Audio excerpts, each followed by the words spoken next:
Hi, this is Heloise, and I'm very excited to be able to share and demonstrate some of my favorite hints with you on this video. Ever since my mother started her newspaper column in 1959, it's been a desire to bring our hints alive through the use of television. It's one thing to read a hint, but it's really great to be able to actually see what I'm talking about. So, I've recorded these hints through the years and picked some of my favorite ones just for you. These are time, money, and energy-saving hints that I know can make your life happier, healthier, and easier. For your convenience, each hint is numbered and grouped into sections, such as stain removal, food preparation, laundry hints, and others. You can find a particular hint just by putting your VCR in the fast-forward or reverse search mode. Or if you prefer, you can just sit back, relax, and watch from beginning to end. The handy guide that comes with your tape also lists the number and title of each hint. I hope you enjoy these helpful hints from Heloise. Let's get started.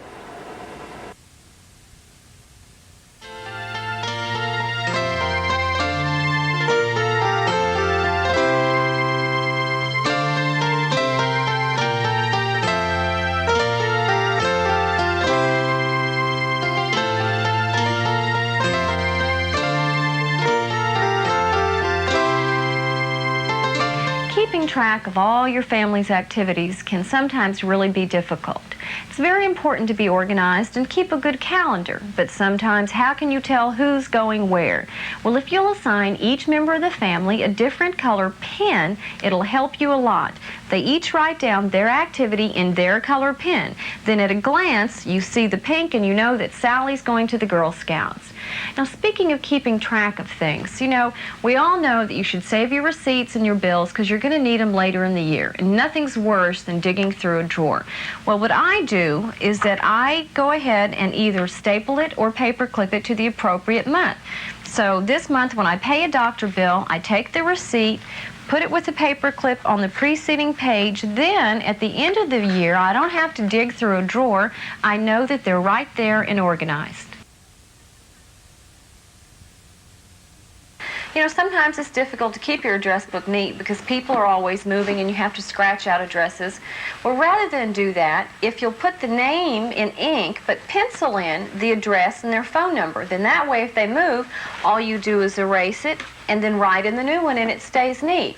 But if you haven't done that and you've got the names and address in ink and your friends move, simply take an address label, put it over the name and address, and then that way you write in the new one and it still stays neat. One of the problems with address books sometimes is picking out the right name in a hurry. If you'll color code them, put one in red, one in green, the other one in blue, it's very easy to pick out one name without having to go down a whole list like that. So keep this in mind the next time you're putting in a new name and address in your book.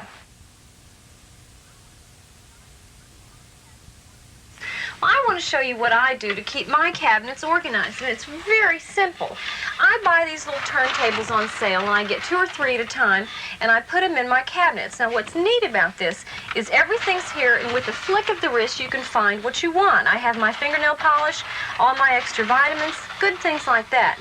Now, the other thing is I keep my cleaning supplies on one of these. You can do it in the bathroom or in the kitchen. But in the bathroom, keep an extra set of cleaning supplies. There's no reason for you to run into the kitchen to grab the ammonia and water to clean the mirror with. If you do have small children in the house, you should not keep cleaning supplies low where they can get to them. Put this on an upper cabinet, and with all your cleaning supplies on it, when you twirl it, you can get to everything very easily. I think this is going to help you keep your cabinets a little bit more organized and safer. I like to keep my things like this out on a shelf. I can see where they are. I know right where to go to get them. Now, before putting them up, if you'll cover it with a piece of plastic or put them in a plastic bag like that, then when you know what you want, you come and pick it up, remove the plastic, it's clean, and you can use it directly without having to rewash it. Now, this is particularly good for large pieces of silver. This is a great place to use those plastic cleaner bags. Slip it inside, close it tightly. It keeps the air from getting inside, and they don't tarnish as quick, and you don't have to spend all your time polishing when you want to use your pretty serving pieces. Give this a try. I think you're really going to like it. I have some some hints for you today on the way to organize your pantry to make it very easy for you or any member of the family to get the item that you need. Now, the way I do it is I organize it by shelf. Up here I have all my fruits and fruit juices. The next two shelves are vegetables.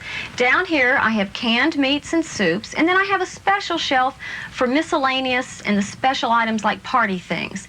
Now, if you want to, you can label them fruits, veggies, etc. And then that way any member of your family knows that if they want a can of green beans, they go to the shelf that says vegetables. The other way to do it is color code it. Anything that's red, meaning ketchup, tomato paste, goes on one shelf. Anything that's green goes on the other shelf. That can be green beans, pickles, relish, whatever. So if you know what you want, you go to the shelf with the right color. I don't have room next to my stove to hang a spice rack, and I hate opening a drawer or opening a cabinet and having to go through 5 or 6 different cans to find the spice that you want. So what I do is I put them on a double-tiered Lazy Susan. It's very simple to walk in here and with a flick of the wrist find the spice that I want. Now I have another one that I keep steak sauces and seasonings and things like that on. This turntable holds all those miscellaneous items that you never know where to put, and this one is for all kinds of salad dressings, vinegar, things like that. It's a great space saver, and I think the best part is that when it's time to go to the store, you come in, turn it around, and you can see if you're out of steak sauce or your favorite seasoning, and it's very easy for you to restock. Give this a try. I think you'll really like it. Every time you go to the grocery store, it seems like things cost more and more. Well, one of the ways to help you save on your grocery bill is to buy in bulk. If you can afford it and you have the place to store it, you know that your family likes green beans or corn or tuna fish, and you're going to use it within 6 months to a year, buy 6 cans or even a dozen, because the next time you go back to the grocery store, you know it's going to be a few cents more. Now, when you come home from the store and you're putting your canned goods up, if you'll put the newer canned goods in the back and turn them upside down, you'll always know which can to grab first. And before you open any canned good, take a little towel and wipe off the top. It gets dusty and dirty, and there might be some germs in there that you don't want to get into your foods, and this will help you always have the freshest food on your table, and you'll save some pennies in the long run. Most people have 2 sets of dishes. Those that they use every day, and that pretty set of china that they put away in the cabinet and they only pull out for special occasions. Well, I think you ought to use your pretty dishes every single day. I mean, you picked it out, you paid for them, so why not enjoy them? But if you can't and you have to store them away, I have some hints for you that'll make it easy on you, because all you have to do is pull out the dishes and you can set the table without having to rewash everything. When you store your dishes away, if you'll cover them with a piece of plastic wrap, put them inside a plastic cleaning bag, heavy-duty plastic bag, even a plastic garbage bag, they will remain clean and dust-free. Now also, when you're putting your plates away, you shouldn't stack one directly on top of another. Either put a coffee filter in between a paper napkin or a paper towel, and that way there's no chance of marring or scratching the finish. Now do this the next time you put your pretty plates away.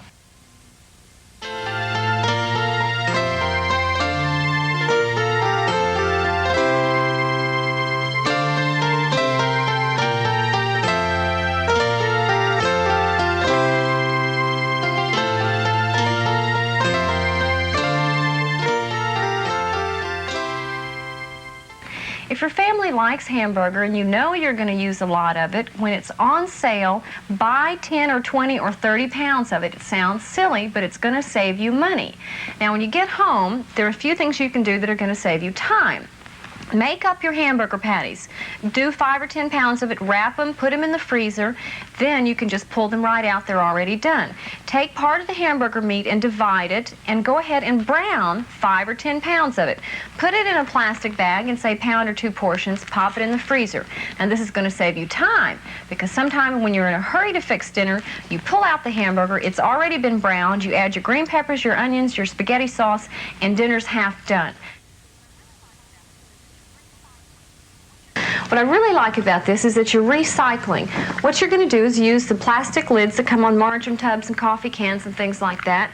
Or if you want to make a big hamburger patty, use the larger size lid. Now it's very simple to do. After you've divided up the hamburger meat into the portion that you want, a lot of people don't like to handle hamburger meat. So all you do is slip your hand in a plastic bag, put the hamburger meat on like that, then you take another lid, place it on top, and simply press and squish it around. Now another easy way to do this is to use an ice cream scoop. You just scoop up the hamburger meat, put it on there, and press the release. Now if you have enough of these, go ahead and make them up like this, stack one on top of the other, wrap it, and put it in the freezer. If not, all you have to do is peel it off, wrap that, and there's your hamburger patty. How many times have you grilled hamburgers for a large group of people, and the people that want theirs well done are standing there watching the grill and watching the hamburgers cook while everybody else is eating? Well, I'm going to show you how to avoid the problem. Save yourself some time and make all your hamburger patties up ahead of time. Then before you grill them, those that want them well done, you poke a hole in the center. It's like making a donut hole, but this is a hamburger hole. Then when you grill this, the inside cooks the same time as the outside does, plus the hamburger patty will cook faster. Now, for those people that want theirs rare, you take a small ice cube, kind of poke it in the center, and form the hamburger around it. Then when you put this on the grill, the ice slowly melts, and it keeps the inside of the hamburger nice and rare. And this is really nifty, because then you can grill at the same time those hamburger patties that you want rare and those that you want well done, and everybody can eat at the same time.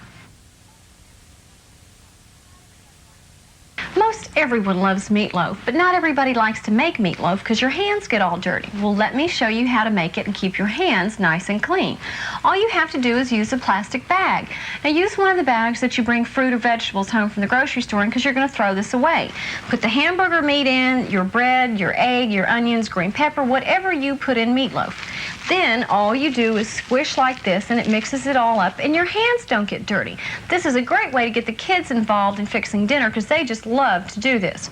Once it's mixed well, plop it out and form your loaf. Now, meatloaf may be traditional, but the shape doesn't have to be. If you want to, you can make 4 or 5 little individual loaves, or put them in a muffin tin like this, and they cook quicker too. Now, if you do make the traditional shaped meatloaf and you're putting it in the pan, before you put it in this pan, put a slice or 2 of bread on the bottom, and when the meatloaf cooks, the bread absorbs all the grease. We all know things like sour cream and cottage cheese have a tendency to go bad quickly. The Heloise hint: store them upside down. Now, obviously be sure the lid is on very tight, but what this does is it causes a seal, and that way it stays fresher longer and you don't have to waste your food dollars. And another thing that has a tendency to go bad is hard cheese. So before storing it away, if you'll take a little bit of butter or margarine, put it on the end, wrap it, put it in a Ziploc bag, it stays fresher longer. And cheese has a tendency to get moldy. So if you will take a little bit of vinegar, put it on a paper towel, just a dash, wrap the cheese in it, put it in a self-sealing bag and store it, it won't get moldy. These hints will help your food last longer, and you don't have to throw it away. I have some nifty hints for you today on how to store your staples and keep them nice and fresh and dry and bug-free. One of my favorite ways is to use these large glass or plastic jars. You can keep your flour, sugar, whatever in there, and they stay nice and dry. And this is really great. After you've opened some spaghetti or noodles or pasta, drop it in one of these jars, put the lid on tight, it'll stay fresh and bug-free. Now, if you don't have all these jars, when you get home from the store, even before opening a box of rice or cornstarch or whatever, put it in a plastic bag and seal it. This way, if perchance you've brought a box home from the store that has weevils in it, it's going to stay contained in here, and they're not going to spread to the rest of the things on your shelf. And this is really a good idea for things like breadcrumbs, croutons. Even after you've opened the box, keep it in here and they'll stay nice and fresh. I I've got some hints for you today for when you're cooking and you have a lot of things to chop up. You know, after you get them chopped and you have to use your hands to pick them up and get them to the pot or something, it takes a lot of time and it's messy. Well, an easy way to do it is use the lid from a plastic margarine tub or coffee can or whatever. Take your scissors and cut it in half, and you've made yourself a scraper. And this is really neat. You can pick up the whole pile just like that, and it's real clean to do. Now, if you want to, you can use a spatula. Be sure it's not slotted, of course, and you can scrape up a lot that way too and do it in 2 times rather than going back and forth and back and forth. Also, when you're cooking and you have 5 or 6 different things to cut up, rather than use bowls that you're going to have to wash anyway, use paper cups. These little paper cups hold about, maybe 1/3 of a cup. So when you have a few little ingredients, put it in the cups, pour it in your dish, and throw the paper cup away. You know, the way butchers used to clean a butcher block was they'd pick up a handful of sawdust and throw it down and rub it around. Well, not many of us have sawdust around the house today, but you can use salt. If you sprinkle a lot of salt on the butcher block or your wood cutting board and use either a piece of nylon net or a sponge or whatever you have in the kitchen and rub it like this, the salt will help clean the butcher block and clean the wood. Now, if you do have a stain that's there, you can use a half a lemon along with the salt, and that will help bleach it out. Now, after you've done this and cleaned it, you must remember to always keep them oiled. Now, it's very simple to use a little bit of vegetable oil on a paper towel, just a dash, not a whole lot, and rub with the grain of the wood, and you can see how quickly it's absorbed. So if you take care of the butcher blocks, they'll last you a long time. Did you know that there are other things you can use your freezer for besides frozen foods? Now, one of my favorites is I eat a lot of popcorn. If you store the popcorn in the freezer in a tightly sealed jar, it'll stay fresher longer and it pops better. Now, another one is that we all know how expensive pecans and walnuts and things like that are. If you'll keep these in the freezer, they'll stay fresh for a really long time. Now, you're not going to believe this, but this is true. If you store your candles in the freezer before lighting them, then when you do burn them, they won't drip as much. We also know how expensive coffee is. And if you don't use a lot of coffee, after you open the coffee, if you store it in the freezer, it stays fresher longer. Now, one of these that's really nifty is if you keep important papers at home, insurance papers, documents, things like that, store them in the freezer, and if there's a fire, this is the least likely place that they'll burn. Fresh eggs. How do you tell if they're fresh or not so fresh? If you add a little salt to some water, put an egg in it, the fresh egg will sink to the bottom. A not so fresh egg will float, and actually we have about half and half here. How do you tell if an egg is fresh or hard-boiled or raw and hard-boiled? A raw egg wobbles, a hard-boiled egg spins. The other hint is after you hard-boil them, take a pencil, mark an X on them, even put the date on it. That way when you go to the fridge, you know how old the eggs are. You don't want to use inactive yeast. Take hot water, add a pinch of sugar, then add the yeast to it. If the yeast foams up, then it's active and it's okay to use. Same thing with baking powder. Use about 1/4 cup hot water, half a teaspoon of baking powder, and if it bubbles up, then the baking powder is active and your cake will turn out nice. So keep these hints in mind if you want to know if your cooking ingredients are fresh.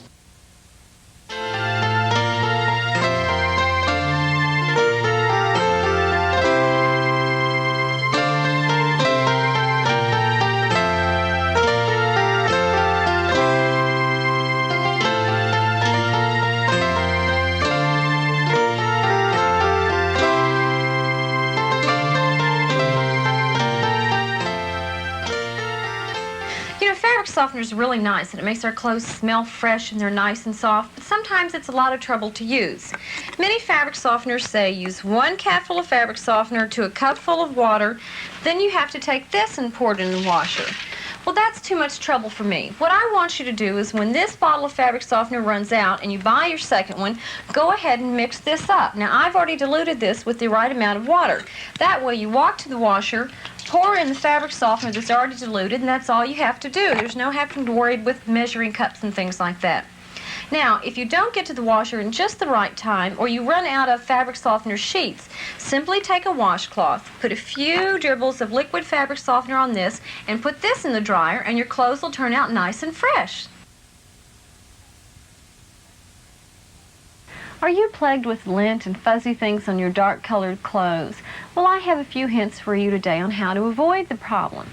The first thing and the easiest way to do it is when you're washing something that's dark, like a t-shirt like this, turn it inside out. Then, even if there is lint in the washer or dryer, it's going to get on the inside and not the outside of your t-shirt.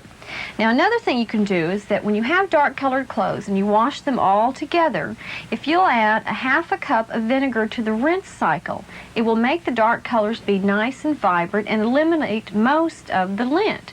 If you're still stuck with a little bit of lint, when you put your clothes into the dryer, be sure that you've cleaned the lint filter and add about a half a yard of nylon net in with the clothes. The nylon net rubs up against the clothes and eliminates all of the lint, and you'll have nice, lint-free, dark-colored t-shirts. Big, thick, beautiful, thirsty towels really aren't cheap any longer. Well, I've got some hints for you today on how to launder and take care of them so they'll last you a long time and still look as pretty as the first day that you bought them. Particularly bright colored towels, they tend to fade. And these towels that have these beautiful appliques on them, if you wash them in hot water and dry them on high heat, it's going to end up shrinking them and they're not going to look very nice. So when you wash towels like this, and even these bright colors, wash them on warm to cool, and remember, you're using a bath towel to dry off a clean body, so the towel isn't that dirty, so it doesn't have to be washed in extremely hot water. And when you put them into the dryer, put them on tumble on low heat, because high heat is going to shrink this applique.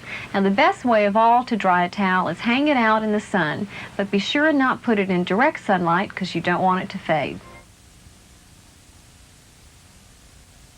The first and foremost thing is get to a stain immediately. As soon as possible, flush it with cold water.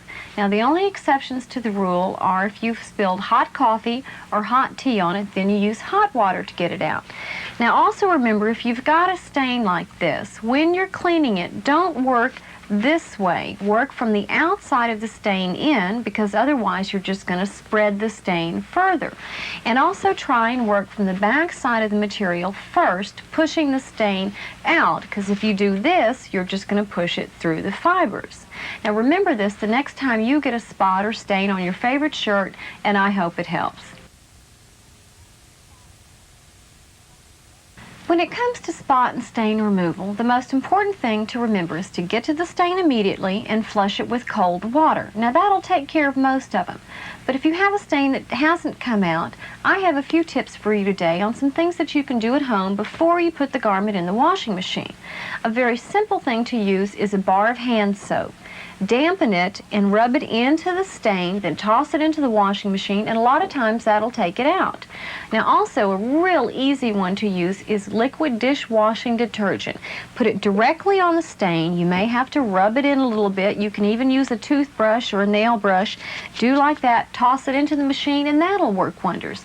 Now, if you have a particularly stubborn stain, you can always use dishwasher detergent. What I like to do is I take this and I pour it directly on the stain, add a little water, scrub it, toss it into the machine, and it'll come right out. Spot and stain removal doesn't have to be as difficult as some people think it is. There are a lot of commercial products on the market that you can use. Now, one of them is a pre-wash spray.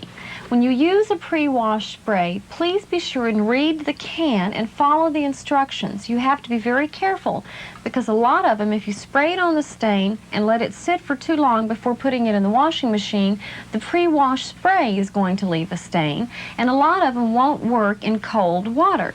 Now, you can make your own stain remover or pre-wash spray at home, and it's very simple to do. Use 1/3 of a cup of liquid dishwashing detergent, 1/3 of a cup of water, and 1/3 of a cup of ammonia. Only these 3 ingredients. You can put it in a spray bottle like this so that you can spray the stain, or you can put it in an empty bottle like this and add it directly. Before you put your shirt on, if you'll take some rubbing alcohol, put it on a white facial tissue or whatever, and rub it across the back of your neck where the collar line is, I think you'll be amazed at the amount of dirt that comes off.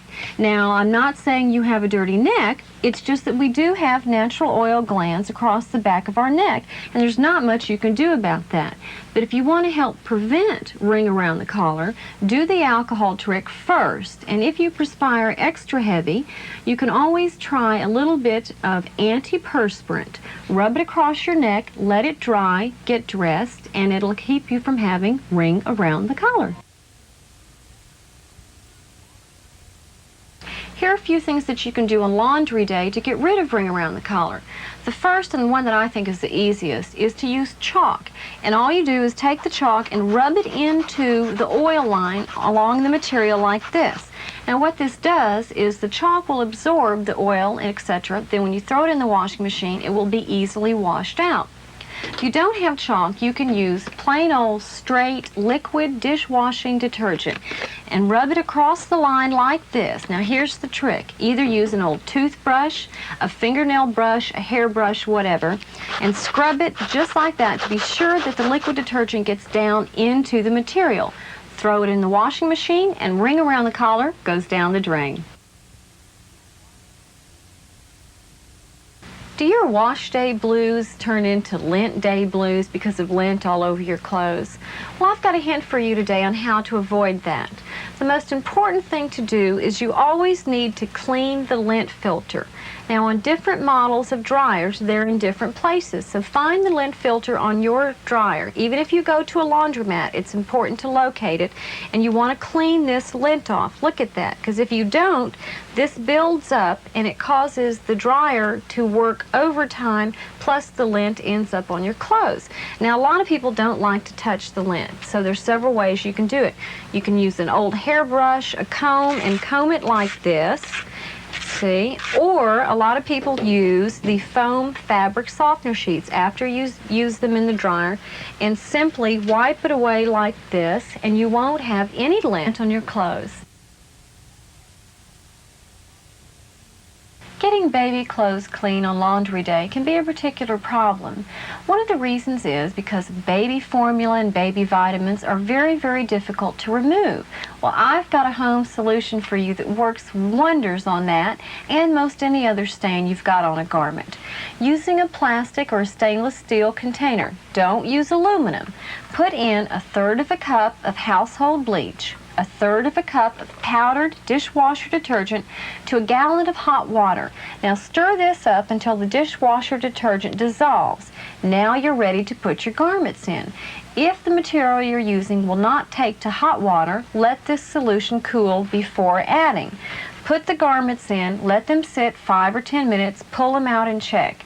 If the stains are gone, then you're ready to put them in the washer and dryer, and that's fine. If the stains are there, let them sit just a few more minutes. Do you like your blue jeans soft and comfortable and faded, or do you like them blue and brand new looking?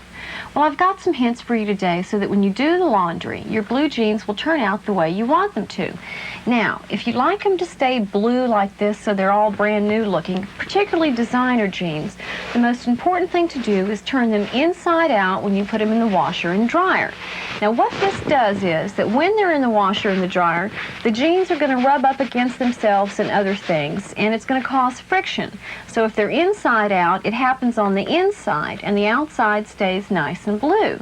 Now, if you like your jeans comfortable and faded like this, go ahead and wash them just like this. But also remember, it's very important to always snap the snap and zip all of the zippers on the blue jeans. And then that way they won't catch on anything in the washing machine, and you'll have a nice pair of jeans.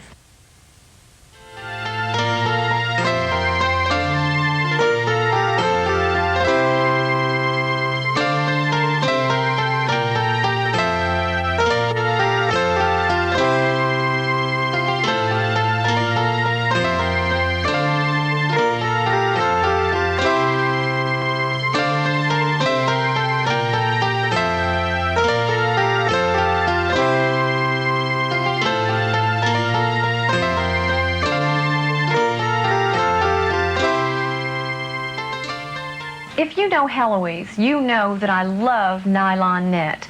I want to show you today how to make a nylon net pom-pom. Now these are really good for all kinds of things around the house. It's very simple. Buy a yard of nylon net at a fabric store and fold it over several times like this, and then take your scissors and cut it either with a 6-inch or 8-inch width. Then you're going to stack them one on top of the other like this. Now if you're a seamstress, you can run a big basting stitch down the middle and gather it like you do a ruffle. If you're like me and a little bit lazy, all you have to do is hold it in your hands like this and gather it this way. Then you put a rubber band around the center of it and you fluff it out. Do you remember how you used to make carnations out of facial tissues when you were a kid? Well, that's what you're going to do here. Simply fluff it like this, and you can trim it up if you want to and make it nice and pretty. And this is fantastic to scrub all kinds of things in your kitchen. Do you know there are a multitude of uses for this nylon net pom-pom, and they're very easy to make and very inexpensive. I keep one in the kitchen. Super for scrubbing pots and pans that you can't use steel wool on. Great for scrubbing out the sink. And if you have things where a little bit of food is stuck on something and you don't want to scratch it, grab the old nylon net pom-pom. Now I keep one in the bathroom also. You don't have to go buy expensive cleansing grains and things like that. Just take one of these, and it's great to scrub your face. In fact, if you've had a sunburn and you're starting to peel, did you know that this will get rid of all the dead skin? It's super as a lint brush for your clothes. And one of my favorite hints is, on a rainy day when the kids are inside and about to drive you bananas, give them a couple of these to play with. They can play ball with it, and even if it hits the lamp, it's not going to hurt anything. I want to show you today how you can wash your windows, have them be nice and sparkly, and do it with things that you have at home. The first thing you can use is cornstarch. Put a couple of tablespoons of cornstarch into a gallon of water and use that to wash your windows. Or household vinegar is wonderful. Half vinegar, half water. It'll help cut the grease and the bugs. And the best of all is non-sudsing ammonia. Put just kind of a blob, blob, blob like this into a plastic spray bottle, fill the rest with water. Then spray your windows, and now here's the trick, is use newspaper to wipe the windows off and to wash them, because it doesn't cost you anything, it doesn't leave lint on the windows. Now the trick is, when you do the inside of the windows, do this way. When you do the outside, do that way, and you'll know where the streaks are. If you have a dog or a cat in your family, I'm sure you know how difficult it is to remove the animal hair from your couches and sofas and things like that. Well, there are a few things that you can do before you vacuum your upholstery that will remove the animal hair very easily. One of the easiest ones to use is a damp sponge. All you do is go over the fabric like this, and it picks up the majority of the animal hair. Now another thing to use is a foam fabric softener sheet, either after you've used it in the dryer or use a new one and the smell is there, and go over the upholstery like this, and that will pick up the animal hair too. Now a good one to use is always have an old or spare hairbrush. Do like this, brush your couch or sofa, and that's going to pick up the animal hair. Then when you vacuum with your vacuum, you don't have to worry about the animal hair getting caught in the vacuum, and you won't have any problems at all. And we do love all our animals, so don't keep them outside all the time. How long has it been since you've cleaned your wood furniture? Now, I mean really clean it. I don't mean dust it, but actually clean it. Well, not many people do. What they do is they dust. And every time you dust, you use spray wax, and you keep doing this over and over, and you end up with a wax buildup. And a lot of times, that's why the furniture looks dull and not shiny. So remember that if you're just dusting sometimes, just dust. Do not use spray wax. Now, to clean wood furniture, water is not going to hurt it. The easiest way to do it is use a mild liquid detergent and water like this. Put your sponge in it, rinse it out well, and then go over the table like this. Now you can also use household vinegar, 1 part vinegar to 2 parts water, in the same manner. Then using a clean sponge with fresh water, go over the table one more time to get up any residue. Then all you have to do is dry it well, wax, and your furniture will look beautiful for a long time. Furniture is a major investment in your home, and if you take care of it, it'll serve you well and last a long time. Well, no matter how careful you are, it seems like someone, even though they don't mean to, puts a glass down on a wood table, and then when you remove it, there's a water ring. Well, let me show you how to remove the water ring and a very easy and economical way to do it. Now, this sounds silly, but it really works. If you will use cigar or cigarette ashes and mayonnaise, mix it up and make a mixture like this, then put it over the water ring and let it sit 6 or 7 hours. Once you wipe it away, the majority of the times it will take care of the water ring. You can use petroleum jelly in the same manner. Now, the other problem with wood furniture is that somehow it gets scratched.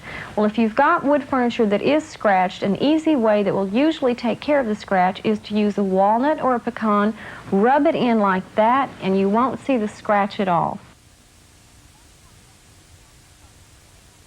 The worst part about cleaning out the tub is getting on your hands and knees and reaching and scrubbing and all that stuff. Well, there's an easy way to do it, especially if you have a bad back or arthritis and it's physically difficult for you to do. Once you pour your cleanser in, if you use a child's broom, you can sit on the edge of the tub, you can stand up if you want to. It's going to reach all the places that you need to. It even gets back around here where the tile is. Now, if you don't have a child's broom, you can use a toilet bowl brush. It scrubs real well. It reaches just as far and does a super job. And the best part is you haven't even been on your hands or knees once. Especially if you have someone that really has a difficult time, why don't you pass this tip along to them and make it easier for them? You know, plastic shower curtains are really neat, but sometimes they get really gunky and yucky. Well, it's very simple to take care of. All you have to do is throw it in your washing machine. Put in a few towels, half a cup of bleach, and your shower curtain's going to come out nice and sparkling and clean. If perchance it comes out wrinkled like this, it's very simple to take care of. Put it in the dryer on low heat for a few seconds, and all the wrinkles will disappear. Now, if you don't want to take it down and put it in the washer, it's very simple to get rid of all this mildew. Simply use pre-wash spray. All you need to do is spray about the bottom third. Let it sit for a few minutes, gather it up, run it under the water, and most of this gunk is going to drip right off. Now, the part of the problem with the mildew buildup is this little seam right here. If you'll simply take a pair of scissors and cut off that bottom seam, there's no seam for the moisture to get into. Think you don't have time to do a thorough cleaning? I have some quick hints for you to get you out of the kitchen fast. Believe it or not, your dishwasher gets dirty. Have you noticed that it's kind of brown and orange and gunky in there? Well, the Heloise way to clean it is to put about 2 or 3 tablespoons of powdered breakfast orange drink. I know it sounds crazy. In the dishwasher, run it through the regular cycle, and that gets rid of all that orange stuff. To keep your coffee maker free-flowing, and really if you have a hard water buildup problem where you live, put about 2 cups of white household vinegar in the coffee maker, run it through 2 or 3 times, then follow up with fresh water, and that will help prevent it from being clogged. And if you have a stainless steel sink like I do and hate to keep it clean, here is a favorite Heloise hint. Put a little vinegar on a paper towel, do this, and it cleans away all of the hard water spots. And then to make it shine, put a little cooking oil on a paper towel. You wipe everything down, and the sink looks absolutely shiny and gorgeous. So remember these quick hints to keep your appliances clean. Did you know that it's very important to have your sofas and chairs cleaned at least once a year? Now, it really is, because it will help you prolong the life of your furniture and keep it looking nice for a long time. In between your professional cleaning or your cleaning it once a year, you should vacuum. Not just your floors, but vacuum your sofa or your chair. Put on the attachment that does this. Go over the upholstered furniture very carefully to remove all the things that are floating around your house. Not only is there dust, but there's cigarette smoke and who knows what else. And it's important to do this once a month, because otherwise it's going to get ground in there like this. Now, if you really don't want to go to the trouble to do this every single month, a quick way to do it is to use an old hairbrush. This is really good. You simply brush your chair like that. You're getting all the dirt and the dust out, and it's going to make it look nice. So remember this, and your furniture will last a lot longer. Midi blinds and Venetian blinds really are great. They save us a lot of money because they keep a lot of heat out and a lot of sunlight, and it's a good energy saver. But sometimes they're a real pain to keep clean. Well, a very simple way to dust them is to use the mismatched socks that we all seem to have around. Put one on each hand, hold it like this, and you simply go across this way and dust them. Now, if you want to get the inside and the outside, all you do is do this and put your thumb and forefinger and go all the way across. Now, if you want to wash them, dip one hand in a little mild detergent water and the other hand in clear water. You do this and you do this, and they're going to come out nice and clean. One problem with Venetian blinds is sometimes they're hard to pull up and pull down. If you'll check from the very top here and be sure that the cord is not twisted, a lot of times that will alleviate your problem. Hope you like this hint. Cobwebs belong in scary movies, but they don't belong in your house. And one of the difficulties with removing cobwebs is they're usually way up near the ceiling, and if you're my height, it's hard to reach. So unless you're lucky enough to have somebody in your family that's 6'5", let me show you how to get rid of the cobwebs without any trouble. The best way is to use a cardboard tube that paper towels comes on, or even the longer ones that wrapping paper comes on, and this is a wonderful place to use your old pantyhose. Wrap it around here and you can get rid of the cobwebs. If you don't have pantyhose, just even attach a piece of a paper toweling and that'll take care of it. Now, the best way of all is, you guessed it, nylon net. If you will attach some nylon net, either tape it or put a rubber band around it, to a yardstick, you can reach as tall as you need to get rid of those cobwebs. Now, one step better in its total recycling is to use paper, cut it like this, and throw it away.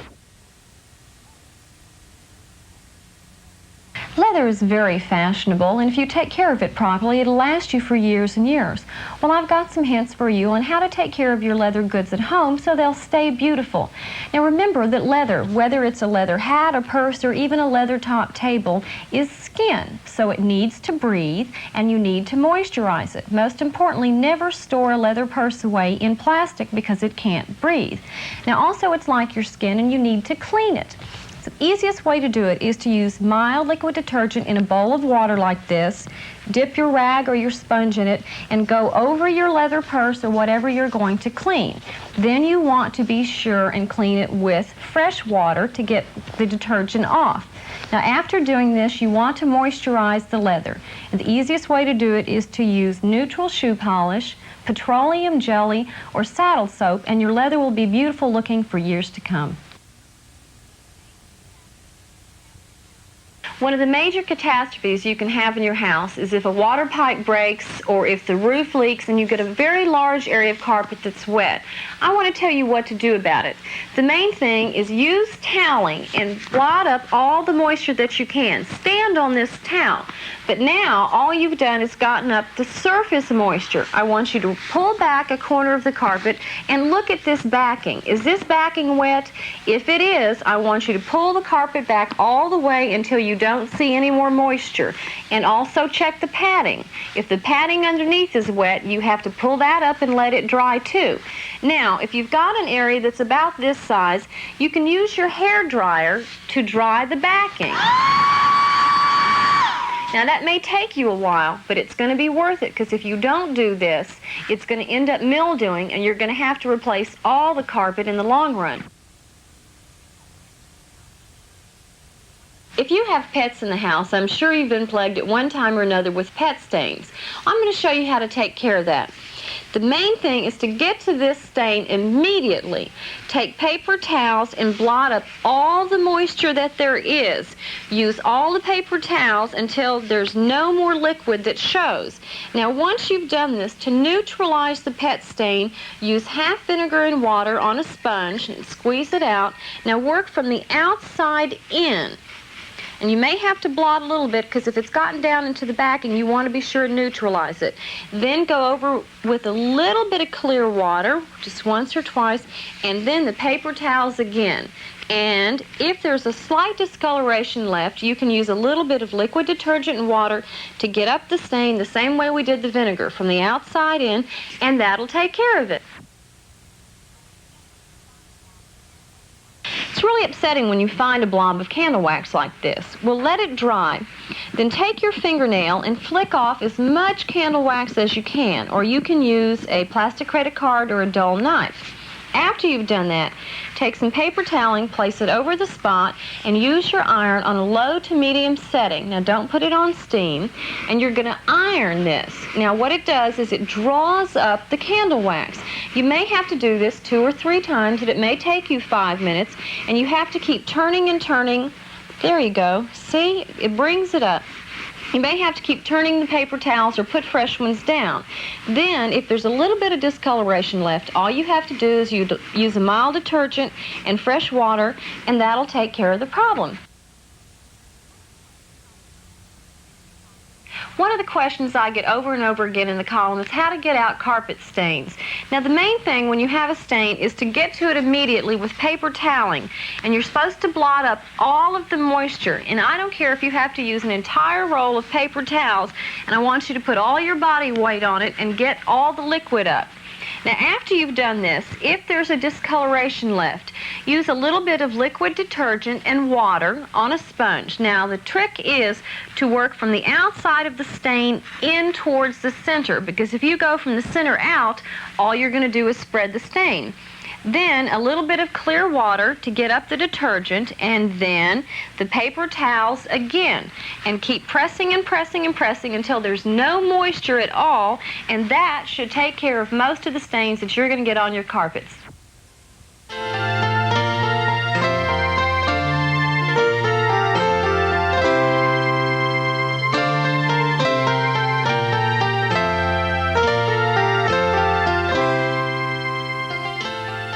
If you're an apartment gardener and you don't have an area to spread everything out, one of my favorite tips is I use a flat cardboard box like this.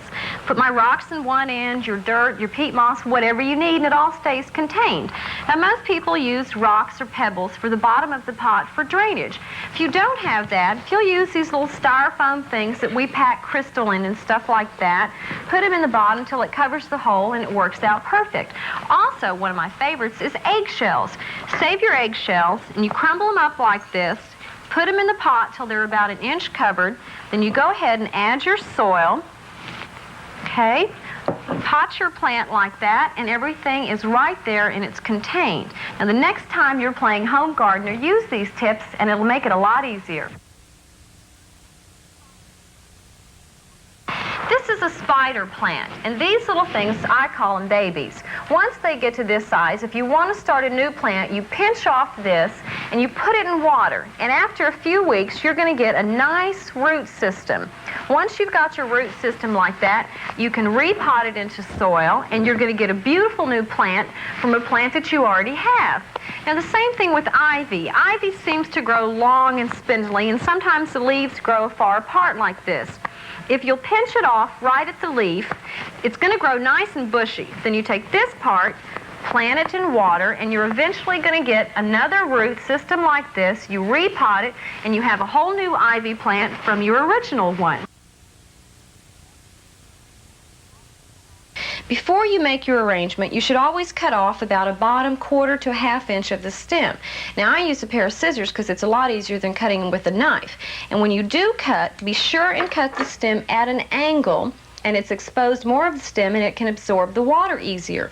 Also, be sure and pick off any of the leaves that are going to be below water level.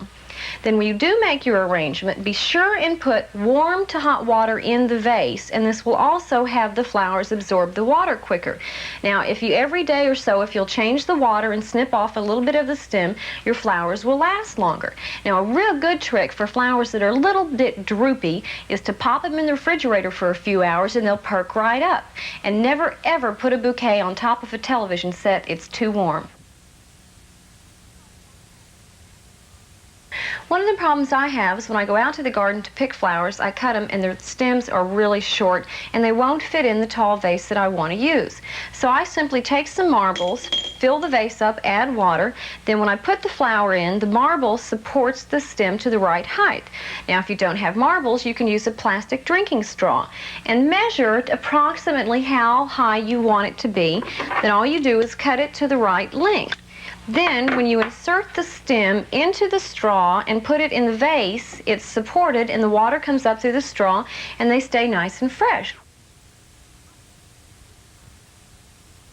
I love having fresh flowers around the house, and I want to share with you a very economical way to have a lot of flowers for a little bit of money. What I do is I buy only one bouquet, but rather than put them in just one vase, I break them up into 3 or 4 different vases. Now these 4 flowers do look a little bit lonely, don't they? So here's the trick.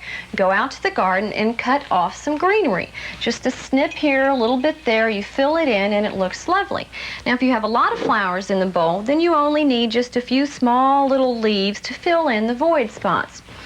Don't be afraid to mix different types of greenery either. I think it's interesting, it makes it more attractive, and then you fill in the spots too so that you only have to use a minimum of flowers per arrangement. Now if you can't go out to the garden to get your greenery, you can always use carrot tops, radish tops, parts of celery, anything that's green that's in your refrigerator. One of my favorite ones is to fill the fireplace with candles.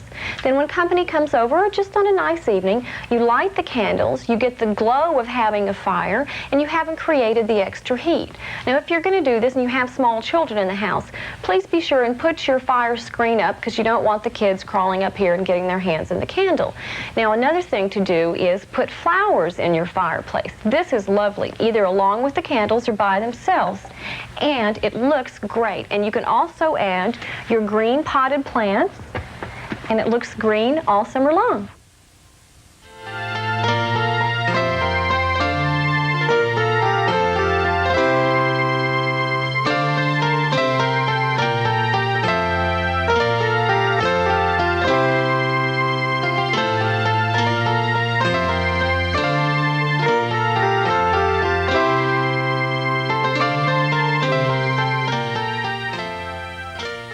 Are you bothered by oil or grease spots on your driveway or garage floor? Not only are they unsightly, they can be dangerous if you step in it and slip, or they can really cause a mess when somebody steps in it and tracks it into the house. Well, let me show you an easy way to take care of it, especially a fresh oil spot. As soon as you see it, if you'll use some cat box deodorizer to sprinkle over the spot and then pat it down like that. Now, if you don't have cat box deodorizer, you can use sand, or you can even use dry cement, anything that will absorb the grease. Let it sit 10 or 12 hours or until you see the grease coming up. Then simply sweep it away. If there's still a spot left, all you have to do is repeat the process. Does your driveway or garage look really ugly because of grease and oil spots? Well, the main thing is to get to them as soon as possible to clean them up. If you don't get to them quite in a hurry, here are some home remedies that you can use to remove them. One of my favorites is pre-wash spray. This stuff is fantastic. Spray it on the spot, let it sit a while. You may have to kind of scrub it a teeny bit, and then all you have to do is rinse it away. Now, you can use household cleanser. Sprinkle that on the spot, or you can use dishwasher detergent is really, really good. Sprinkle it on the spot again, or you can even use laundry detergent. Once you've done this, you add a little bit of water, and then you may have to scrub, let it sit, and then all you have to do is hose it off like that. Now, if the spot is really bad, you can use household bleach or muriatic acid, but please follow directions carefully. What you need to do is utilize the free space you have, which is wall space. Now, rather than just drive nails into the wall, use a 1x4 and attach it where the studs are, which is usually 16 inches apart. Then you can put as many cup hooks or nails as you want in this piece of wood. Now, this is really neat to hang all your garden tools, your rakes. If you want to, you can even label this garden tools, house tools, etc. It's great to store out-of-season sports gear. Just hang it up. You always know where it is. There's no fear of hitting it accidentally with the car. Most important of all, always have a fire extinguisher handy.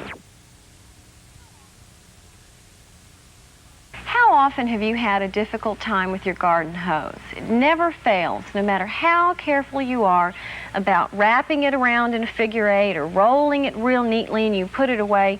When it's time to undo it, you pull it out and there's knots and tangles and it's really a chore. Well, let me show you a simple way to take care of that problem. What I like about this is that you're recycling at the same time. Use an old tire and place the hose inside the tire going in a circular manner just like this, and it stays nice and neat. Now, if you're storing it away for any length of time, you simply roll the tire into the garage, place it up against the wall. If it's going to be there for a while, if you'll take an ice pick or a nail and poke some holes in the bottom of the tire, all the water will drain out and there won't be any chance of it mildewing or rotting.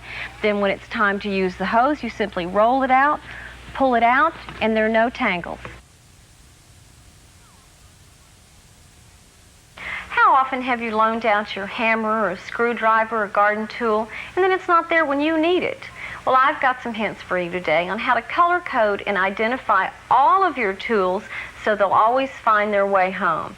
My favorite way to do it is to pick a really obnoxious color, bright pink, lime green, orange, even purple, and spray paint the handles, all the same color. Then when someone who has borrowed this sees that this has a purple handle, they know that it doesn't belong to them and it'll end up back at your house. If you don't want to spray paint the handles, you can always color code them with pieces of tape.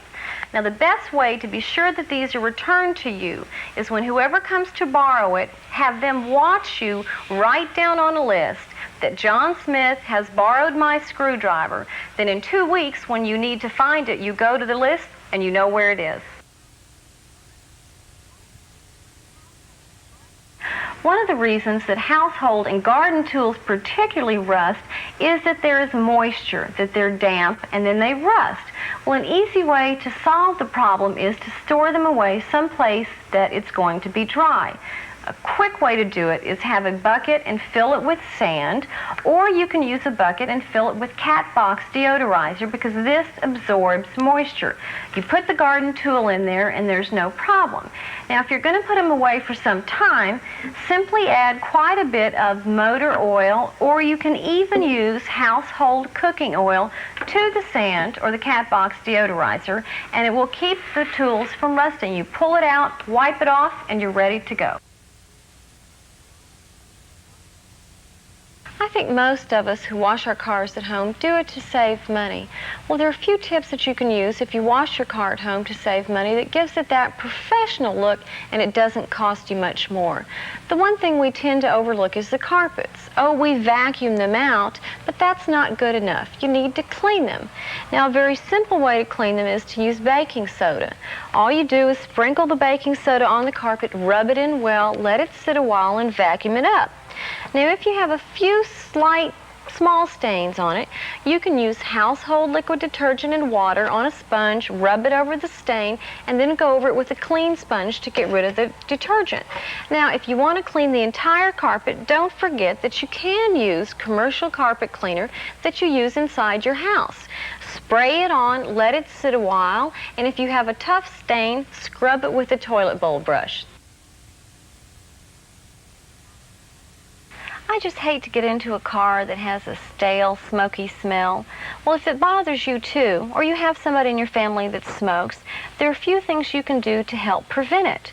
The most important is that you want to put something in the ashtray. Well, sand works wonderful. Cat box deodorizer is great, or you can use plain baking soda. Now, what I like to do is mix baking soda in with the sand.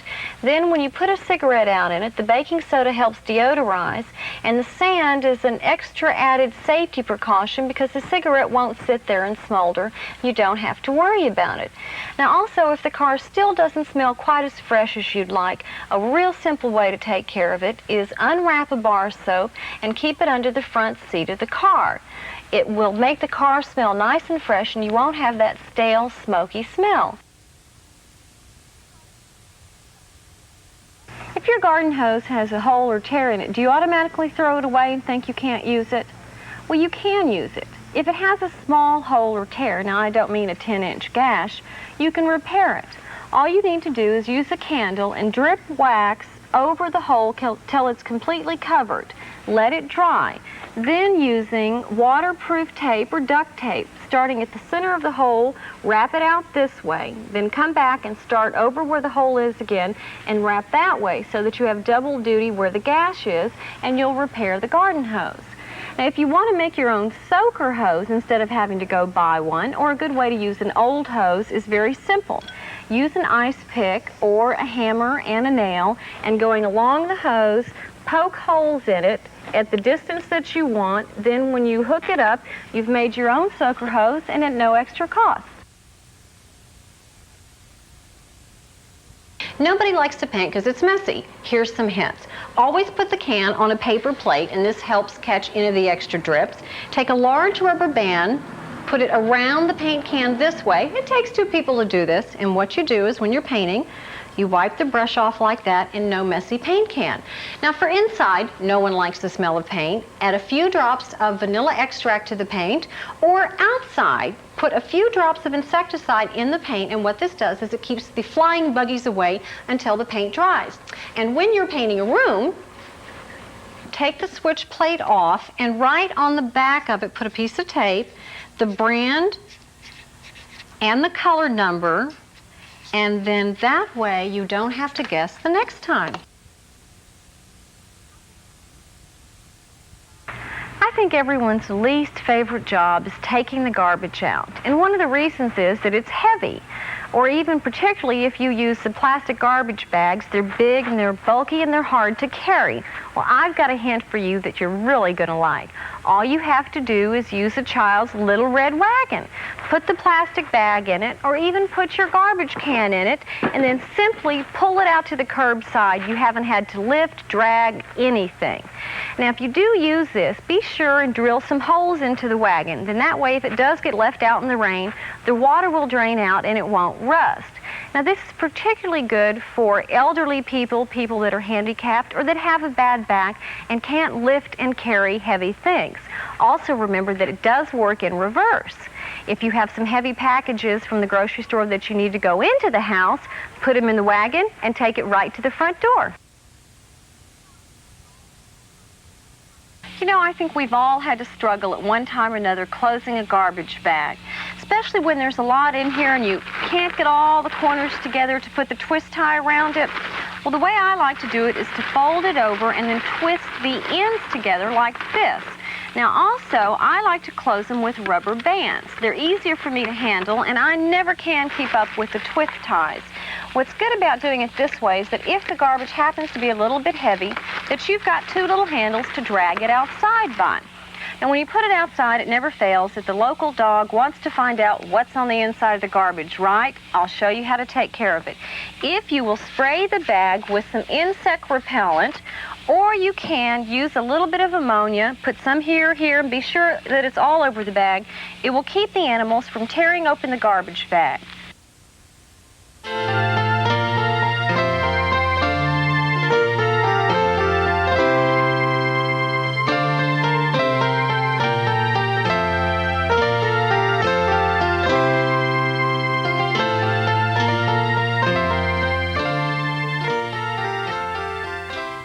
Problems with making a bed in the morning is that it takes too much time, or it's difficult to do, so most people don't like to do it. You have to run from one side of the bed to the other side and tuck and pull. Well, I want to show you the way I do it. It's cheating, but it works. Before you get out of bed in the morning, scoot down to the edge, pull the covers up like this. Now take your feet and you straighten the sheets, and you get your morning exercise at the same time. Then scoot to the top of the bed and go ahead, and you're going to make the bed with you in it. Now it looks silly, but it's going to work. Pull the sheet up, pull the blanket up, go ahead and pull the bedspread up, then fold this like that. You sneak out of bed, the bed's half made, you finish making your bed, and it didn't take you any time at all, and nobody sees what's underneath the covers anyway. Buying a complete set of sheets nowadays really does cost a lot of money, and you know that you should go buy them on sale. But sometimes that's difficult because they don't have a full set. Well, if they've got top sheets, I want you to go ahead and buy them because I'm going to show you how to make fitted sheets out of top sheets. If you're a seamstress, you can put the edges together like this and maybe add a little piece of elastic, and it's going to fit over the corner. If you're not a seamstress and you're a little bit lazy like me, all you have to do is tie a knot in the end like that. It fits on the corner and it stays nice and tight. This is really good, especially if you've got a water bed or you have a problem with the top sheet slipping out. Tie a knot in each corner, tuck it over, and it's going to stay like that, and you're not going to have any problem. So remember this the next time you want to go buy some sheets on sale. Have you ever wondered what to do with these free sample perfume cards? Hi, I'm Heloise. You know, we get these in the mail all the time, and they smell so good and everything, but you wonder, what do you do with them? Well, what I do is I slip one inside the pillowcase. Then at night, when I turn down the sheets to go to bed, it smells wonderful. Now, the other thing is, if you've got some pillows that you're storing, or you have a guest bedroom that isn't used very often, simply put one of these inside the pillowcase. Then, when your company comes and they turn down the sheets, the pillows are going to always smell nice and fresh. Now, you can also use the fabric softener sheets that you use in the dryer. After you use them once or twice, they still have a nice fragrance to them. So simply slip one inside the pillowcase, and it's always going to be really nice and fresh. The main thing to remember when you put clothes away, whether it be winter or summer, is to always store them away fresh and clean. Now, this is very important because when you bring them out, not only will they smell good, but your clothes are going to last a lot longer. Now, one of my favorite ways to store sweaters away is to put them in clear plastic bags. Now, what I like about this is that I can stack them in the closet. Then, when it's time to bring it out, I can see through the bag and pick the sweater that I want. Now, the other mistake that people make is they come in, they take a jacket off, and they hang it in the closet. Well, you shouldn't do that. You should turn it inside out and either put it on a hanger or throw it over the back of the chair and let it air out before putting it in the closet. One of the problems with the closet and why it smells musty is that it doesn't have the proper ventilation. So, when you go to bed at night, or if you leave for work in the morning, leave the doors open for a few hours. Nobody's going to see. And let the fresh air circulate, and that will help take care of the musty odor. Now, to also help prevent it, you can make your own home deodorizer. Use a pickle jar or a little pimento jar, something like that, and you poke some holes in the lid like this. And this is a great place to use the cotton that comes out of the aspirin bottle. Add a few drops of your favorite cologne or your favorite fragrance. Put the lid on tight. Put it down on the floor, but if you do have small children in the house, set it up on a shelf so they can't get to it. And your closet is going to smell nice and fresh. When you take your shoes off, before putting them in the closet, let them air out. Then, as an added precaution, if you will sprinkle some baking soda in your shoes, it'll help deodorize it. Now, I use this particularly in my boots. Now, another thing to do is, this is a fantastic place to store your soap bars. If you unwrap them, set them on the shelf and let them stay there a few months before using them, they'll last a whole lot longer, and your closet is going to smell wonderful. So remember this the next time you have a musty smelling closet. Very few of us have as much closet space as we really need, so I have a hint for you today on how to utilize the closet space that you have already. One of my favorite hints is to double layer the clothes rack. It's very simple to do, and the best part is if you've got one down here that the children can reach the clothes by themselves and they don't have to ask Mommy to get out their shirt. Now, another problem in the closet is that the clothes rack gets sticky once in a while and the things don't slide. If you'll take a plastic cover that goes over the shower curtain rod, put it over the clothes rack, you won't have any problem with the coat hangers sticking. And one other tip, if you'll be sure and place them all in the same direction, if there's ever an emergency, you can run in, grab a handful at a time, and run out. And I have some hints for you today on organizing your closet. Now, it's something that we should all do, but we usually don't take the time to do it. The way I do it is I organize things by season and by color. I put all my winter things and heavy coats and sweaters together and all my light summer things together. Then, when I organize it by color, if I know that I want a special white blouse, I go right to where the white blouses are, and I don't have to spend time going through the entire closet to find it. Now, I do the same thing with my shoes. They're all color-coded, so I immediately know where my black pair of shoes are rather than having to fumble around to look for them. The other thing I do is I hang my boots. I use very inexpensive skirt hangers rather than buying boot trees. And it's really simple. You just hook them on and hang them in the closet.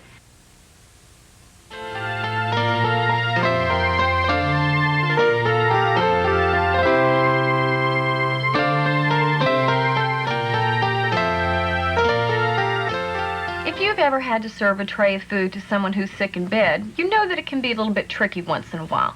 I've got a hint for you. The best way to do is before you put your plate and everything on the tray, use a kitchen terry towel. If you put it on the tray like this, then when you put the plate and the glass and the fork, when you're carrying it, things aren't going to slide around. And then even if there is a little bit of an accident, it's absorbed and there's no mess. Now, the other thing for people that are sick is rather than use paper napkins, what's really great to use is use your hand towels. The terry hand towels like this, and children just love washcloths, especially if they've got the little clown or something on it. They're really easy to use. You can throw them right in the washing machine and there's no problem. Now, the other one too is use the towels like this as a bib. You know, keeping little kids in bed and entertained is difficult because they get fidgety a lot and they like to color. Well, one of the nifty things you can do for them is if you use a plastic cutting board like this. They're small, they're light, it fits right on their lap, they can color on it, and if perchance there's an accident and it falls, it's not going to break. Now, the other thing is to use a tray table, which is really nice, but most of us don't have them around the house. Well, we've taken a cardboard box and a serrated knife and cut out 2 holes, one on either side. It fits over your legs just like this. You can make it any height you want. And you might want to reinforce the bottom with some tape so it'll be nice and sturdy. And if you want to, you can cut it at an angle for an adult to make it a perfect writing table. We always serve soup to somebody that's sick in bed. Well, one of the problems with serving soup in a soup bowl and a plate like this is that it doesn't hold much. Plus, if you have a little bit of an accident, it spills. Well, what I do is use a gravy boat. And what's really nifty about this is the spoon fits right there. You can put a whole bunch in there, and even if it does tip a little bit, it's not going to make a mess, and it makes it easier on them. Now, the other thing is that when you're sick, you're usually not that hungry anyway. And if you see a giant plate of food sitting on the tray, so what I do is trick them. And if you use a salad plate or a little dessert plate with smaller portions, it doesn't look like there's that much there. I've got some hints for you today that'll make it easy on you when you're home alone, you don't have anybody to take care of you. One of the things I do is I keep an ice bucket by the bed, fill it all the way to the top with ice, and I keep 2 or 3 fresh glasses, and then my pitcher with orange juice or apple juice or whatever, and then that way I don't have to jump up and run to the kitchen every time I want a glass of orange juice. Now, the other thing is to keep thermoses. These are wonderful. I keep 2 or 3 here. I keep one filled with hot soup, and the other one I keep filled with coffee, or I'm really a tea drinker, and I keep hot water in it. Then that way, when I want a fresh pot of tea, I don't have to get up. I just add the hot water to my teapot, and it's right there, and it makes it a lot easier on you. Everything's right here, and you don't have to keep running to the kitchen.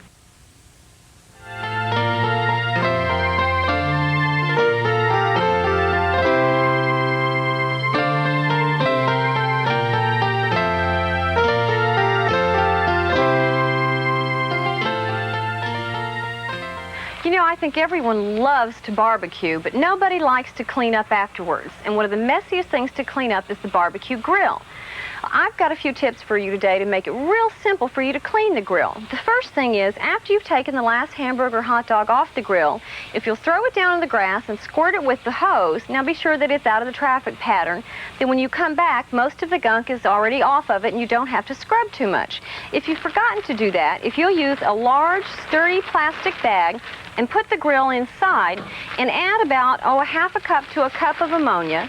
Now you're going to set this someplace that's out of the way too. You want to be sure that small children or animals can't get a hold of it, and secure it very, very tightly so none of the fumes get out. I like to use a rubber band. It works a lot better than the twist ties. Then when you come back a day later and it's time to clean the grill, most of the gunk will fall right off. I've got some tips for you today for when you're picnicking or going to barbecue out in the backyard. Save yourself some time and steps. Don't keep running back and forth to the house to bring things out. If you'll use one of these cartons that soft drinks come in, either the cardboard or this good sturdy plastic kind is really the best. You can put in your foil, your plastic wrap, all your silverware, all the utensils that you're going to use to barbecue, your paper towels, napkins, whatever, and you only have to make one trip. Now also, if you're going to be serving drinks to quite a few people, there's no reason to go back and forth. If you'll simply use a muffin tin, you can carry a lot of drinks at one time. Now here's a really nifty one too. You know how everybody always gets their drinks mixed up or loses their glass? Either color code them with a piece of tape or put the tape on there and mark an initial on the tape, and everyone will know just which is their glass. When you're traveling with food, there are a few things you can do to make it very convenient for yourself. When you go camping, the first meal is always the hardest one to fix. Everyone's tired and you don't want to unpack everything, so do yourself a favor and take the first meal with you. Either take a casserole or something that you can eat cold, or wrap something up in foil that you can just heat in the fire and you don't even have to unpack one pot or pan. And when you're traveling with a salad, you'd like to keep it nice and crisp. Well, if you have a set of bowls that fit inside of each other, you can put ice in the large bowl, put your salad in this one, put the ice in it, and when you travel with the salad, it stays nice and fresh. And the same thing you can do with a double boiler. Put your ice in the bottom, put whatever you're going to carry, like potato salad, in the top. When you get to your destination, it stays fresh and there's no chance of it spoiling at all. When you go camping or on a picnic, you want to make it as easy on yourself as possible. Well, one way to do that is not have to carry a lot of weight. There's no reason to take a giant jar of mayonnaise or relish or mustard when you know the chances of using the whole jar are very, very slim. So what you do is plan ahead and use the plastic margarine tubs and put the mayonnaise or whatever in this tub, snap on the lid, and carry this.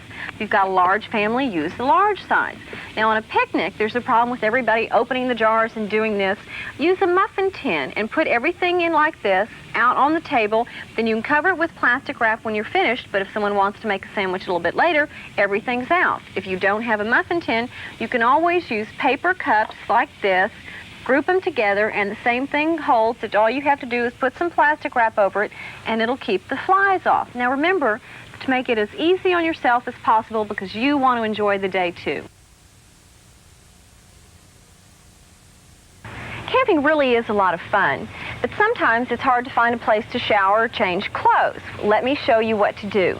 Take along a plastic hula hoop and suspend it from a tree limb like this. Then you also take along 2 plastic shower curtains and simply hook the shower curtain around the hula hoop. Then you have a place to shower or change clothes, and it's all nice and private. And all you have to do to turn this into a shower is run a hose up over the tree limb inside. Now the kids like this in the backyard when they pretend they're camping. If you don't have a hula hoop, you can use an umbrella. Simply turn it upside down and hook the shower curtain around like this. Now it's a good idea if you're using this for children to be sure and pad this just in case. And also don't forget, if it rains, this is going to catch with water. So if it's an old umbrella, you can poke holes in it so that the water will drain out, and if not, take it down when it looks like it's going to thunder. Camping out and going on a picnic is a lot of fun, but when it comes time to eat, when the ants show up to help you with your lunch, it's not very fun. Well, let me show you how to prevent that problem.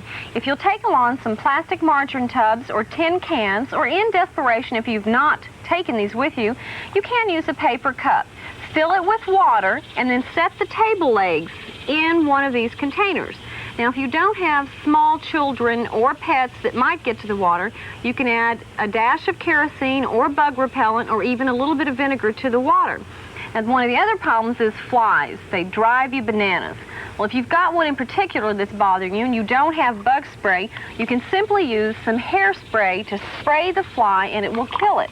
Now also, to keep the flies away from the picnic table, if you will wipe the table down with vinegar or put a few bowls around the corners, they won't bother you at all.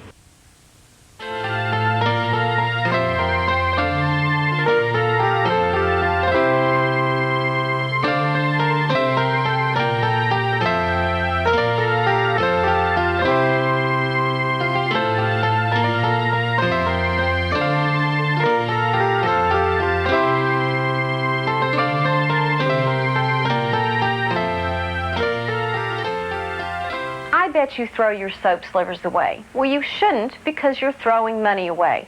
So I want to show you what to do when the bar of soap gets down to a little piece like this. When you unwrap the new bar of soap, wet this one, wet this, press it together like this and let it dry. Then the little soap sliver has adhered to the big bar of soap and you haven't wasted anything.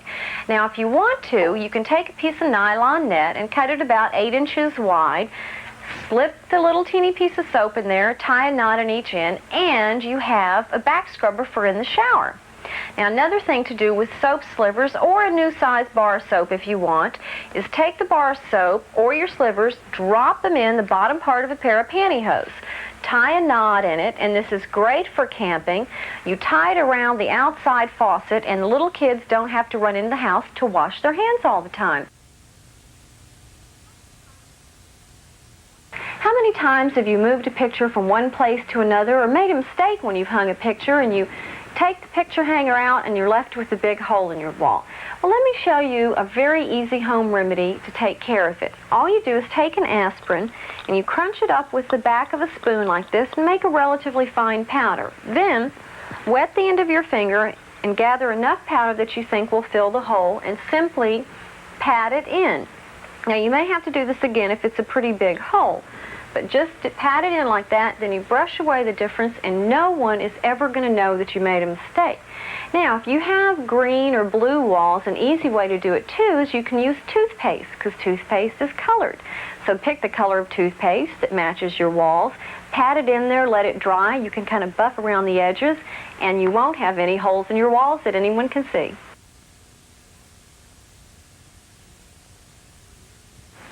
Beauty may be in the eye of the beholder, but you don't have to spend a lot of money to look beautiful. You have things in your pantry that can do the job. One of my favorites, baking soda. This, along with salt or sugar, can be used to clean your face. What I do is take a little bit of mineral oil, or you can use vegetable oil. Sprinkle some salt, or put the sugar or baking soda in it, and you make a nice little paste that you clean your face with. It gets rid of all the dirt, gets rid of the dead skin. Then your skin is nice and soft, and you haven't spent a lot of money. And if you're prone to acne, or you want a home-style facial, use a little milk of magnesia on a cotton ball, dab it on your face, let it dry 5 or 10 minutes, and rinse with cool water. Now, there's no reason to spend a lot of money on fancy eye creams. Basically, all they are is mineral oil, etc. Take a vitamin E capsule, poke a hole in it, very gently pat it around your eye, and it works. If you're one of those lucky people that gets to enjoy a fireplace, I'm sure you're aware of how much wood costs, and we all know that it's going to be costing more and more. Well, let me show you today how to make your own logs out of newspaper. And what's really nifty about this is that you're recycling and it doesn't cost you anything extra. The trick is that when you're putting your newspapers in a stack like this to roll them, place every other one with the folded edge like this, so the stack is nice and flat as opposed to having a big bunk at one end. Now, when you're rolling these, I want you to roll them as tightly as you can, because you want to make this nice and compact. Now, you can use either a tuna fish can or a pineapple can as opposed to tying it with string like this, and put the log this way through here. Now, what I want you to do is place these outside and either let them get rained on and get wet, or sprinkle them with your hose and then let them dry before using them, and they'll burn more efficiently. fireplace safety is very important, and there are a few simple rules for you to follow that will allow you to enjoy your fireplace and not worry about it. The most important thing is that you should always open the flue before lighting a fire. Well, the reason that people don't do this is they don't see the handle. They light the fire, the house fills up with smoke, there's even a danger of the flames coming from the fireplace going out into the carpet, and at that point it's difficult to reach over a fire to open the flue. So what you need to do is you need to attach something to the handle that will draw your attention. Anything. You can use a handkerchief, you can use a string, even a paper towel. Anything that will draw your eye to the flue handle so you know to open it before lighting a fire. Now when the fire is not in use and you're not using your fireplace, the flue needs to stay closed. If you have a problem with things crawling down into the chimney, simply put a screen over the top, smoke goes out, and nothing falls in. How many times have you tried to hang a picture and you drive the nail in the wall and end up hitting your thumb? Well, let me show you how to avoid that. After you've marked on the wall where you know you want to hang your picture and where you want the nail to go, put the nail through a piece of paper or 3x5 card, anything that will support the weight of the nail. Then simply tap the nail in once. Now, for the rest of it, hold the card. Simply tap like that and there's no danger of you hitting your thumb. Now the other problem that a lot of people have, particularly on sheetrock, is that when you put a nail in, the sheetrock tends to crumble. To avoid that, put a piece of transparent tape over where you're going to put the nail in, hang your picture. Then when it's time for you to remove the picture, you simply peel the tape off and the sheetrock will not crumble. The most important thing to remember when hanging pictures is always measure correctly, and if you will simply use a pencil to mark, it erases like that. One of the first things you do to trim the old budget is cut back on some of the luxuries and some of the little special things that make life nice. It seems like the first thing to go is the subscriptions for magazines. I mean, they're informative, you would enjoy them, but 5 or 6 magazines a month can really affect your budget. Well, here's the way to have the magazines you like to read, and they don't cost you anything. What you do is you have a shared subscription. Either your neighbor next door or some good friends, one of you orders one magazine at a time. Then you trade the magazines off. Now, a problem sometimes is that the whole family hasn't read the magazine. What my husband and I do is that when I finished reading a magazine, I turn down the front corner. Then when he gets the magazine, he knows that means that I'm finished with it. Now when he's finished reading the magazine, he turns down the back corner. Then I know that I can pass this along and everyone's enjoyed the subscription. If you have a sliding glass door in your house, you know how enjoyable they are because you get to see outside and look at your garden or your patio, but they can also be very dangerous. Many people have walked into and through a sliding glass door because they thought it was open.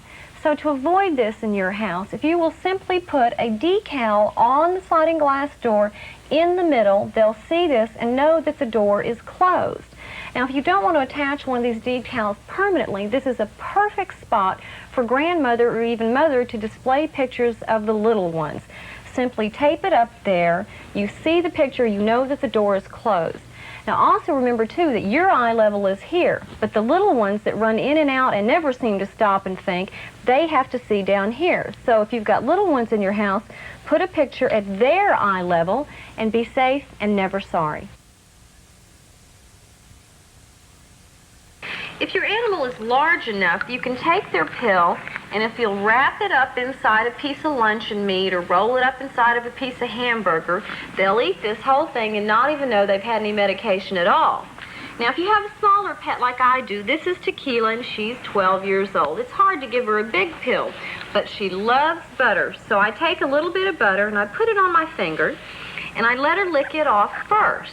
Then I take the pill and roll it inside the butter and give it to her, and she swallows the whole thing without any hassles at all. Now, a lot of dogs love peanut butter, or you can do the same with cheese. If you'll press the pill inside the piece of cheese, give it to them, they'll swallow the whole thing, and there won't be any hassles for you or your pet. If you have a piece of leather-topped furniture, it's probably very special to you. Well, I've got a few home remedies on how to take care of it and keep it nice looking. You know, it never fails that someone sets a glass down, you get a water ring, or they place something on top of it and it scratches. Well, let me show you what to do. But now remember, if you've got an antique piece of furniture, please take it to a professional. This is for the things that you and I use every day. One of my favorite ways to get rid of these scratches and little mars is to use brown shoe polish. Simply put it on a cloth and kind of rub it into the spot, and you may have to let it sit for a few minutes to soak in. Now, if perchance that it colors it too dark, you can take the brown shoe polish and lightly go over the entire piece of leather, then buff it with a cloth. After doing this, and this is also a good way to keep your leather looking nice, is you can cover it with neutral shoe polish or saddle soap, and it'll stay beautiful looking for a long time. Stainless steel sinks really are nice, but sometimes they take a little bit of extra care to keep them looking pretty. So here's some hints for you to have your stainless steel sink look nice all the time. Now, you should never use abrasive cleansers on a stainless steel sink because you're going to end up scratching it. What you use instead is baking soda. Just sprinkle it in like you do your powdered cleanser. Use your sponge or whatever. Scrub and rub and clean the sink. Now, if you have a spot that is a little bit tough to get out, you can use dishwasher detergent, the powdered kind. Sprinkle it in, scrub that spot away. Now, one of the problems with stainless steel sinks is they spot. Well, it's very easy to take care of. If you'll use a little bit of vinegar on a paper towel and rub away the spots, it will stay nice and shiny and sparkling.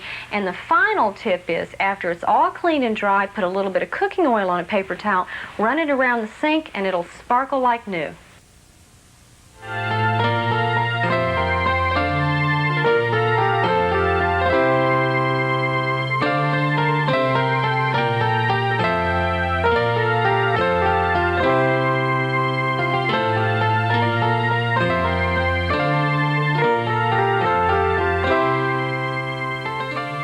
Nearly every office in America now has a fax machine. Here are some helpful fax hints that my office has found invaluable. You know what ends up being a major waste of paper is fax cover sheets. How many times do you have a full page that is a fax cover sheet, and what do you write on it? To Ken from Heloise. One thing to do is you get a plastic sleeve like this. You do a blank or a generic cover sheet, and you put the sleeve in here, and you use a dry erasable marker on it, and you can write to Ken from Heloise, number of pages 1. Then this whole thing goes in the fax machine. All you do is use an eraser like this, and you can use this one over and over and over again. The other thing we've done in my office also is, again, full page cover pages are just a waste of paper. So we designed half-page ones, and you can print this on front and back, and sometimes you can do them almost like inner office memos. The other thing, too, is how many times you say, where's the fax number to so-and-so? So we have sitting next to our fax machine a phone card file that is nothing but fax numbers. And it sits there, you flip it back, and there's the number easily. Be sure and cross-reference, because sometimes you'll say, fax it to XYZ Corporation, but you remember it as Mr. Johns or Mr. Jones. So be sure and cross-reference so it's easy to get to. And then the final hint that's very important in today's fax age is, if you're faxing financial or confidential information, you want to be absolutely sure that it gets there. So many times we put a little sticky on the page that we simply say, please call or fax back to confirm you received this. And the final hint, that if you really don't even want to mess with these or these, if you're sending this 1 or 2 pages directly into a single person office or a very small office, you don't even need a fax cover sheet at all. Simply put a sticky on it, put down to Ken from Heloise, 4 pages, and zip it through. In our day and age, it's almost impossible to run an office without a computer, and keeping them clean and dust-free can be a constant battle. But here are some really easy hints to keep your screen and keyboard in tip-top shape. How many times have you cleaned your keyboard? I bet you haven't. First hint is, and you will be appalled, turn it upside down, and if you simply do this, you're going to be amazed if the dust comes out. One thing we do in our office is we use a clean old makeup brush. And if you want to turn it upside down and go across the keys like this, all right? If you don't want to do that, or you think it's clean, this is a good use for an eraser that has a little bit stiffer brush on it, is you can go down the keys like this let me tell you, the dust that comes out of there. Now, the old-fashioned typewriters, we used to have typewriter covers to keep dust off the typewriter. Well, the same principle follows on a keyboard.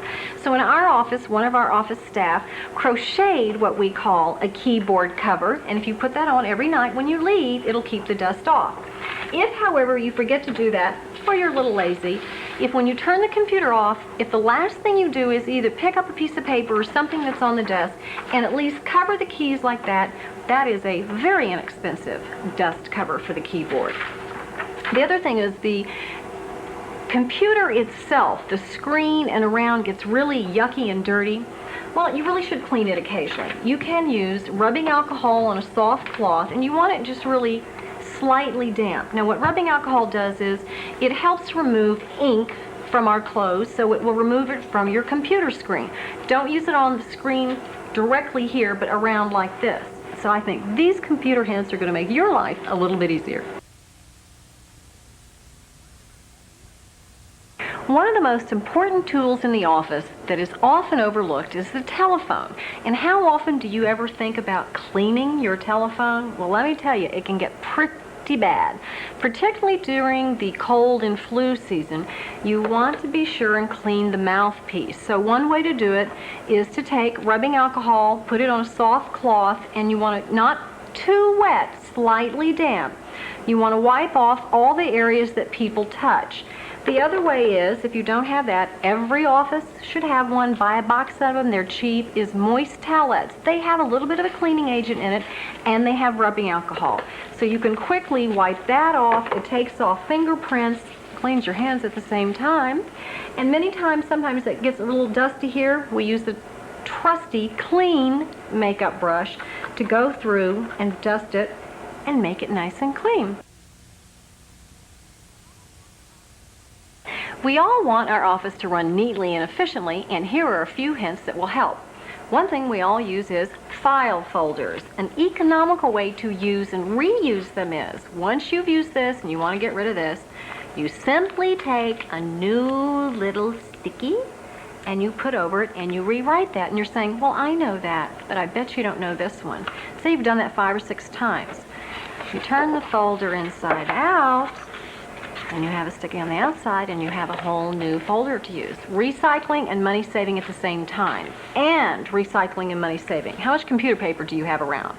Well, computer paper that has nothing important on the back, or scrap pieces of paper. If you have a paper cutter, cut them. You can make your own little notepads. You can take these home to the kids. The office manager won't say anything.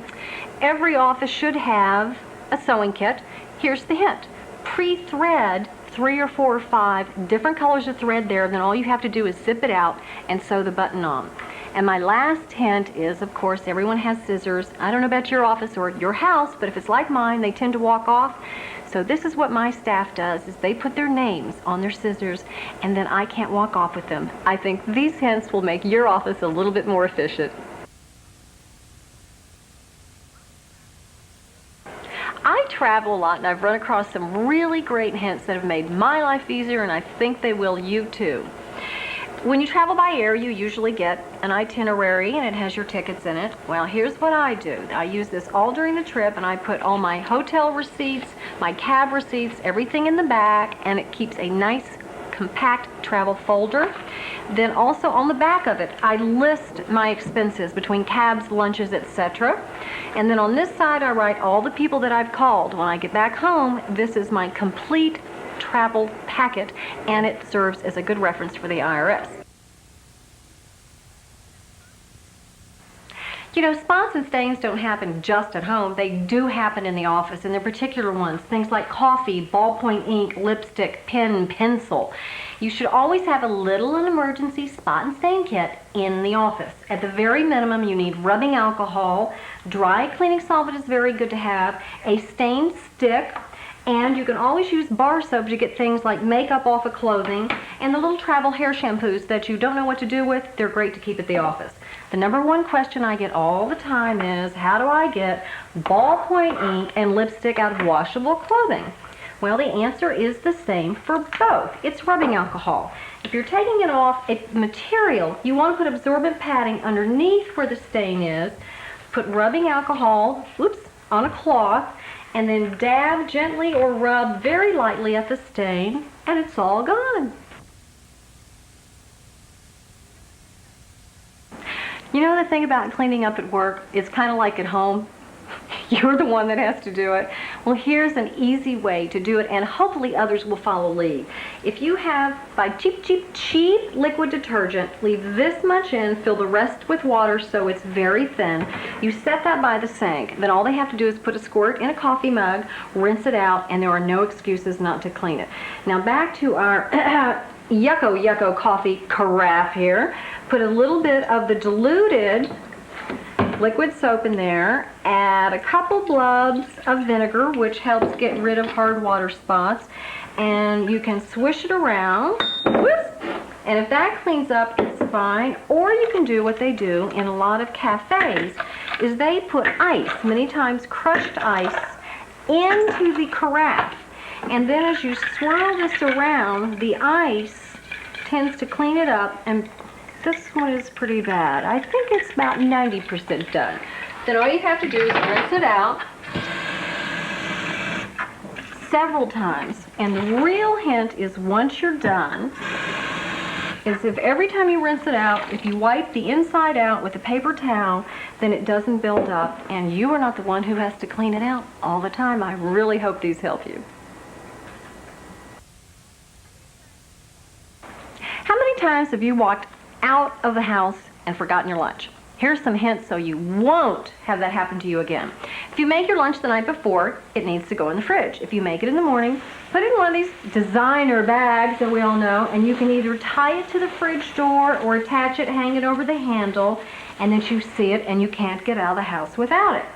Now the other thing is, I like this one, is you make it early in the morning or even the night before too. Put it in a self-sealing bag so you can check that everything's there. You don't need to use paper bags. You put it inside the fridge, and then the Heloise hint is you put your house or car keys on top of your lunch, and guess what? You can't get out of the house without them. Same thing works at work going back home. If you run out for lunch and you buy some milk or eggs that need to go home, if you put them in the fridge and put your keys on top of them, you can't get out without them. And many of us use these really nice containers to take our lunch to work, and what happens is they usually don't make it home. So if you want to write your name on the top and the bottom in indelible ink, it'll probably stay through 5 or 6 washings, then this container will make it home. I hope you've enjoyed this collection of some of my favorite hints. Bye for now.